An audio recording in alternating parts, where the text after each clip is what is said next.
معیشت وہاں پہ کھڑی ہے جہاں پہ شاید سیاست irrelevant ہو رہی ہے. irrelevant ہے, لوگ کسی اور طرف جا رہے ہیں, لوگوں کا احساس نہیں ہو رہا. ہم خرم بھائی کی بھی پوری گفتگو سنیں, انہوں نے ویلڈ پوائنٹس ان کے کچھ ہیں, لیکن ساتھ ہی ساتھ وہ ایک واضح طور پہ نظر آ رہا ہے کہ پچھلے 16 مہینے سے جان چھڑانے کی کوشش کر رہے ہیں. بار بار اپنے آرگومنٹس میں, اپنی دلیل میں وہ اس سے پچھلے دور کی جانب جاتے ہیں. اس 16 مہینے کی قیمت ادا کرنی پڑے گی. یہ عوام کے ساتھ جو گزری ہے 3.5 سال کی, 3.5 سال کی, اب دیکھیں نا, یہ ہمارے بلکہ 2017 سے لے کر جو ہمارے ہاں جو فنڈامنٹل کانٹرڈکشن ہے پالیٹکس کی, جس کا شکار مسلم لیگ نون کی حکومت ہوئی, میاں صاحب ہوئے. عمران خان صاحب آج اگر پبلک کے اندر پاپولر ہیں تو وہ ہمدردی کی وجہ سے ان کی کارکردگی کے اوپر کوئی بات نہیں کر رہا.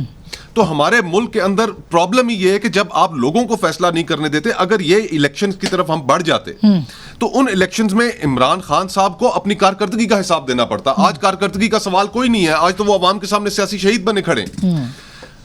ہمیں پالیٹکس کو راستہ دینا ہے اور ہمیں سسٹم پہ اعتبار کرنا ہے کہ سسٹم, یہ اسی جمہوریت ہمارے ساتھ انڈیا میں کنٹینیوس چلتی رہی ہے اور اس کے نتیجے میں ویڈ آؤٹ ہو گئے. وہاں پہ اسٹیبلشمنٹ بھی اتنی مضبوط نہیں ہے, تو ہمیں جو فنڈامنٹل کانٹرڈکشن کرنی ہے, حرکتیں ایسی ہیں نا کہ ہماری اسٹیبلشمنٹ مضبوط ہو جاتی ہے, کمزور ہے نا فائل لا کے سامنے رکھ دیتے ہیں. یہ دیکھیں نا, اس میں میرا اختلاف ہے. دیکھیں اگر آپ کمزوری نہیں دکھائیں گے نا, کوئی آپ کو بلیک میل نہیں. اچھا بالکل. اچھا, میں یہ بات جو آپ نے ویلڈ پوائنٹ ہے, میں آپ مکمل کر لیں, پھر میں اور آپ کا بھی میں جواب لے لیتی ہوں. دور کرنی ہے, اگر ملک کو ہم نے ٹھیک کرنا ہے تو سب کو اپنا کام کرنا پڑے گا.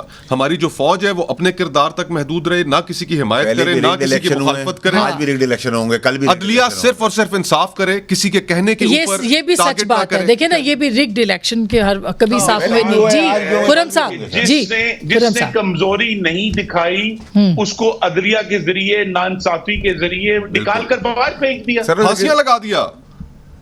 تو آپ دیکھیں نا, جس نے اب اگر آج ہمارا مطالبہ یہ ہے کہ جناب آج ہی کا جو کرائسس ہے وہ پاکستان کی تاریخ کا سب سے بدترین کرائسس ہے, یہ درست نہیں ہے. پاکستان کا جو کرائسس ہے اس کے اندر 2-3 چیزیں ہیں, جس میں ایک بلا شبہ اسٹیبلشمنٹ کا کردار ہے. اس میں کوئی شک نہیں کہ پاکستان کی جو فورن پالیسی ہے اور اس سے جڑا ہوا جو پورا ایک پروسیس ہے جو 1958 سے چل رہا ہے. اچھا, تو نتیجہ کیا نکلا, میں تو یہ جاننا چاہ رہی ہوں. نتیجہ یہی ہے کہ گورنمنٹ آئے گی 14 مہینے تو گھر چلی جائے گی.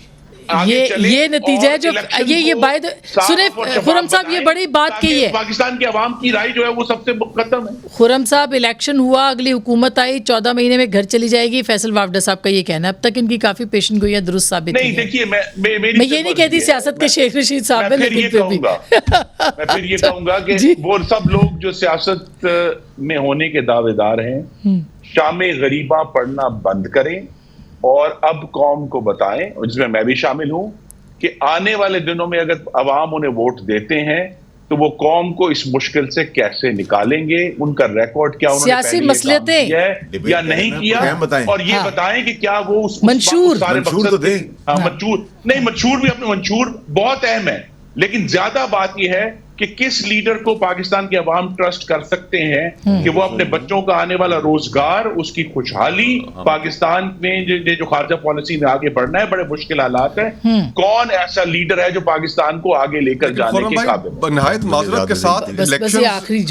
الیکشنز جو ہیں وہ آپ ہونے ہی نہیں دے رہے, آپ شامل جرم ہیں الیکشنز نہ ہونے میں. صحیح بات ہے. تو الیکشنز کی طرف اب بڑھے ہیں, الیکشنز انشاءاللہ 2024 کے آغاز میں ہو جائیں گے. بالکل, اللہ کرے ہم اس پر بحث کریں کہ الیکشن ہونے یا نہیں ہونے, آئیں الیکشن کی تیاری کریں.